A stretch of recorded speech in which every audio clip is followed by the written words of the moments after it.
अजीज दोस्तों नमस्कार।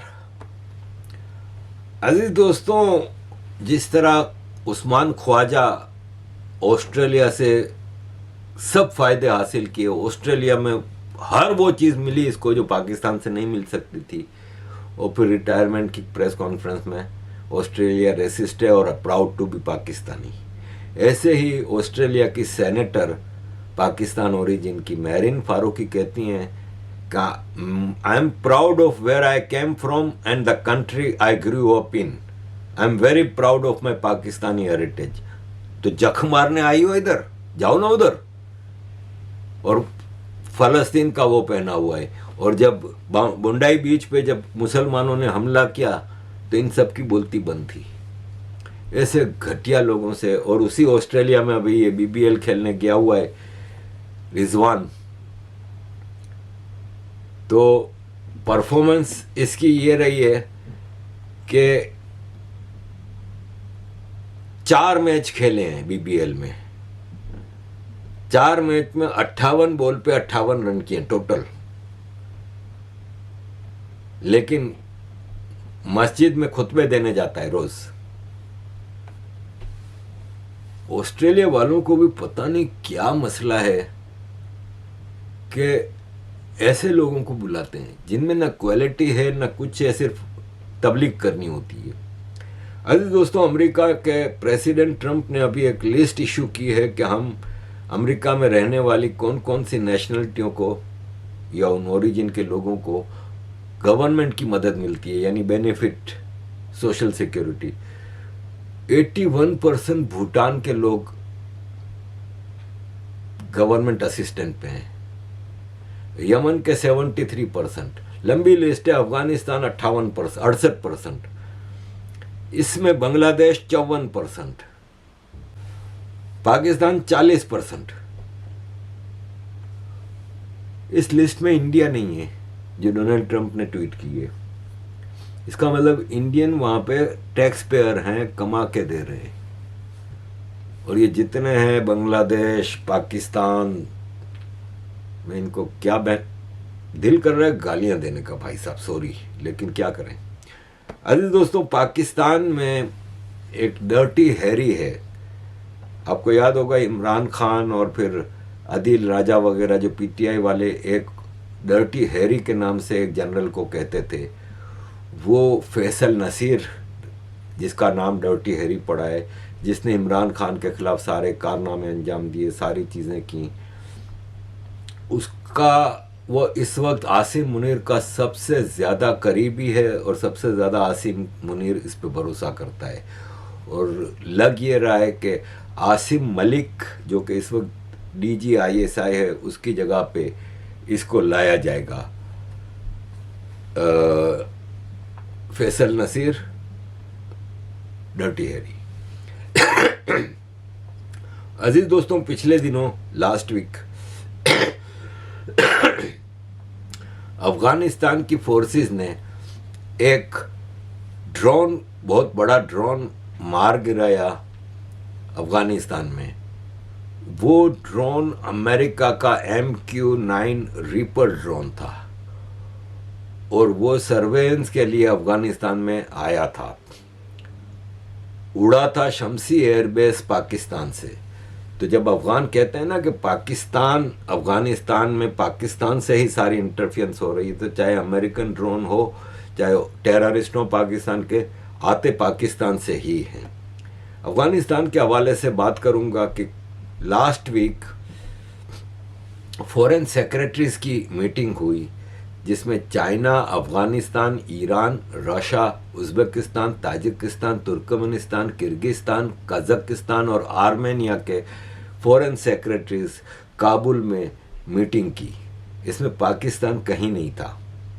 और इस मीटिंग में इन सारे कंट्रीज़ ने एक मोटरवे बनाने का फैसला किया जो ईरान के शहर ज़ाहिदान से अफगानिस्तान से होते हुए इन सारे मुल्कों में जाएगा। जनवरी में चाइना और रशिया $30 बिलियन इस प्रोजेक्ट के लिए प्रोवाइड करेंगे और ईरान $5 बिलियन देगा। और अफगानिस्तान को टैक्स फ्री रूट डिक्लेयर किया गया है। अफगानिस्तान 18 बिलियन डॉलर की जो टोल टैक्स इसमें से मिलेगा वो कंट्रीब्यूट करेगा। अजीज दोस्तों, पाकिस्तान ने सोचा कि हम अफगानिस्तान का रास्ता बंद कर रहे हैं तो अफगानिस्तान तो घुटनों पे आ जाएगा। घुटनों पे पाकिस्तान आया हुआ है।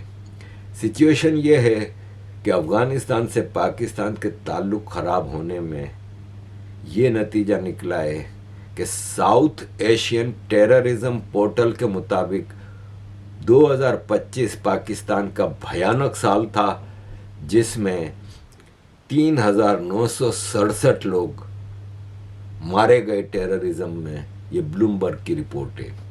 ट्रेड की बात करें तो पाकिस्तान को 80 बिलियन रुपया पर मंथ अफगानिस्तान से ट्रेड बंद होने का नुकसान हो रहा है। 80 बिलियन रुपया मैं नहीं कह रहा और कोई नहीं कह रहा, लाहौर चैम्बर्स ऑफ कॉमर्स का प्रेसिडेंट कह रहा है कि आसिम मुनीर की पॉलिसीज की वजह से हमारा मुल्क तबाह हो रहा है, ट्रेड ख़त्म हो रही है। हमारा बॉर्डर मिलता है तो आपको पता है ईरान के सैंक्शंस की वजह से हम वहाँ पे ट्रेड नहीं कर सकते। अफ़गानिस्तान एक वाहिद मुल्क था जिसमें हमारी ट्रेड और वो हमारा जो यानी हमारी टोटल ट्रेड का जो वॉल्यूम है bilateral trade that is around 2 to 2.5 billion US dollar है। और ये उन मुल्कों में शामिल है जहाँ पे हमारा जो हमारी एक्सपोर्ट ज़्यादा है, इंपोर्ट उनसे कम है। हम वहाँ पे जो यानी उनसे इंपोर्ट करते हैं वो ज़्यादातर वेजिटेबल, फ्रूट, ड्राई फ्रूट और कोल वगैरह है या कॉटन समझ लें, लेकिन हमारी एक्सपोर्ट वहाँ पे बहुत ज़्यादा है। फार्मास्यूटिकल्स आइटम है, टेक्सटाइल है, कारपेट हैं। और इसके अलावा चूँकि एक रूट है सेंट्रल एशिया को हमारा एक्सेस है, इस हवाले से भी ये जो अफ़गान बॉर्डर है बड़ा अहम है। तो एक तो हमारी ट्रेड जो डायरेक्ट इन अफ़गानिस्तान से थी वो मुतासिर हुई है, फिर हमारा जो एक ट्रांजिट रूट था सेंट्रल एशिया से वो भी बड़ा मुतासिर है, तो वो भी इफ़ेक्टेड है, हम भी इफ़ेक्टेड हैं। और पेस्टिसाइड जो है आपको पता है एग्रीकल्चर का एक मेन इंग्रेडिएंट है, तो एग्रीकल्चर आइटम, क्योंकि वो भी एग्रीकल्चर कंट्री है अफ़गानिस्तान, उनके पास भी कोई बहुत बड़ी इंडस्ट्री नहीं है, तो एग्रीकल्चर बेस्ड है, तो उनका भी नुकसान हो रहा है। हम भी चूँकि बहुत सारी मैंने जिस तरह पहले जिक्र किया वेजिटेबल्स और एग्रीकल्चर आइटम्स, दालें वगैरह भी उनसे काफ़ी चीज़ें हम लोबिया वगैरह उनसे मंगाते थे, तो ये एक हैवी लॉस इस फील्ड में बहुत ज़्यादा हमारा हो रहा है। पेस्टिसाइड में 300 मिलियन डॉलर जो है ये मंथली हमारा लॉस हो रहा है। अफ़गानिस्तान के साथ इस वक्त ट्रेड नहीं हो रही, बल्कि इससे चूँकि हमारा आपको पता है कि CPEC भी हमने इसीलिए बनाया था कि एक रूट हम सेंट्रल एशिया की तरफ लेके जाएं, तो ये हमारा जो CPEC भी है वो भी इससे मुतासिर होगा।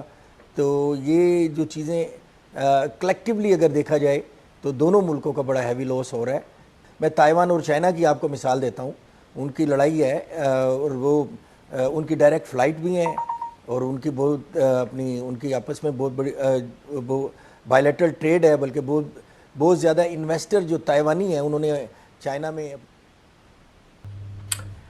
अजीज दोस्तों, ट्रेड, टेररिज्म सब कुछ पाकिस्तान को ले डूबा है, जबकि अफ़गानिस्तान का ये सोच रहे थे कि अफ़गानिस्तान तो तबाह हो जाएगा, ख़त्म हो जाएगा। ये देखें, ये अफ़गानिस्तान में नए रोड बन रहे हैं, टनल्स बन रही हैं, हाईवेज मोटरवेज बन रहे हैं, ट्रेन के ट्रैक डाल रहे हैं। अफ़गानिस्तान में ट्रेन ही नहीं होती थी, अब ट्रेन के ट्रैक डाले जा रहे हैं। और तालिबान सरकार ने ऐलान किया है कि हम नेक्स्ट ईयर यानी 2027 में काबुल में मेट्रो बनाने जा रहे हैं। इस रीजन में पूरे 1950s और 1960s में इस पूरे रीजन में सबसे डेवलप्ड सिटी कराची होता था। पाकिस्तान के इन बदबख्त आर्मी जनरल ने लूट खाया। कराची में आज कोई ट्रांसपोर्ट सिस्टम नहीं। काबुल जो कि तबाहशुदा कंट्री सिटी था उसमें अब मेट्रो भी डलेगी। और पाकिस्तान में तो,